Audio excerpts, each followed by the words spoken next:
Just recording this to show the demo in case our Zoom meeting today doesn't run smoothly with the internet connection. So the way it's set up now is it's a lot different to the original version of the program.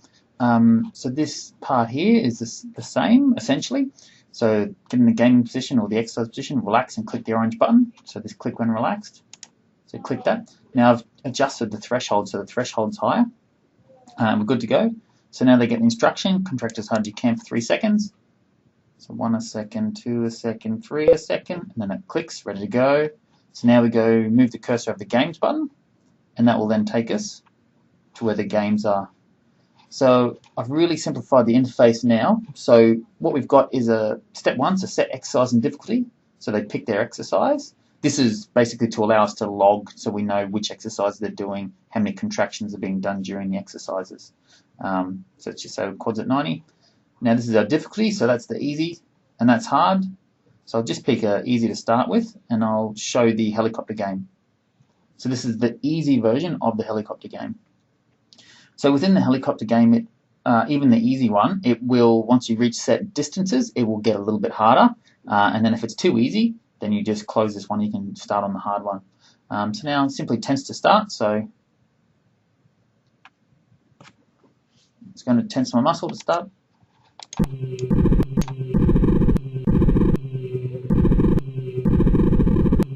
now I'm just tensing my muscle to move the helicopter up and down. So what you'll see is it's actually moving reasonably slowly. For this one, that's set on easy.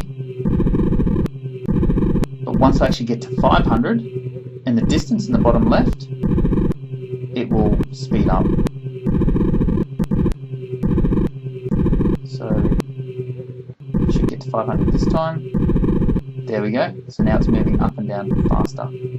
So I've set it so that once you reach certain thresholds, it will go up and up. The speed will go up a bit in terms of how quickly you go up and down. So that's basically the game. And then to get out of the program, just press enter and that will get out of it. So if I go to the hard version of that one, you'll see the helicopter's much bigger and it will still move quicker. So it's quite tricky to navigate through those little gaps. So I don't have any quadriceps impairments that I know of, and I actually find this quite tricky. So and I've been practicing a fair bit. So yeah, it's actually it's difficult to talk and do it at the same time. That's how it is. Yeah. So I'm going to press enter to get out of that. So then we have pop the lock. So we'll go to easy version of pop the lock. We'll choose that one. So once that boots up, there we go. So again, you tend to pick the locks. This easy one's very simple. So you see how slowly that moves. Tends to start it and tense when it hits yellow, and then again you tense when it hits yellow. So that was level 2. Now it's level 3, so you'll have 3 in a row. So it gradually gets trickier and trickier to do. In terms of you have more in a row. So I'm just going to get out of that one. Now if I go to the hard version of this, it's much more challenging. And again, I've set it so it's graded, so it gets harder and harder the further along you go. So this one's much smaller, and the speed is much quicker. So you'll see it's moving a lot quicker now. So I've set it up so once you get to level 10, what happens is the distance between the targets, so this is a yellow target, so now versus now, the distance might be shorter, yeah,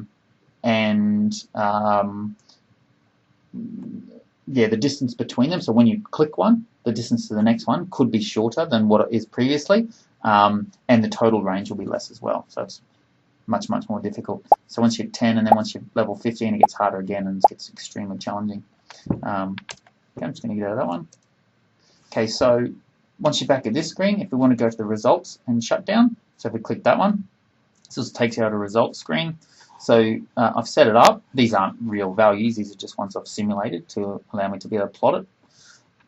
So here we have for each day that the person's played it, we have their contraction time in seconds. So you'll see when I tense my muscle, see today's time will go up, and that rank just clicked over to 2. So if I go again, today's time's going up. If I hit above 50, oops, was it about 51, 52? So now you'll see my rank's 1.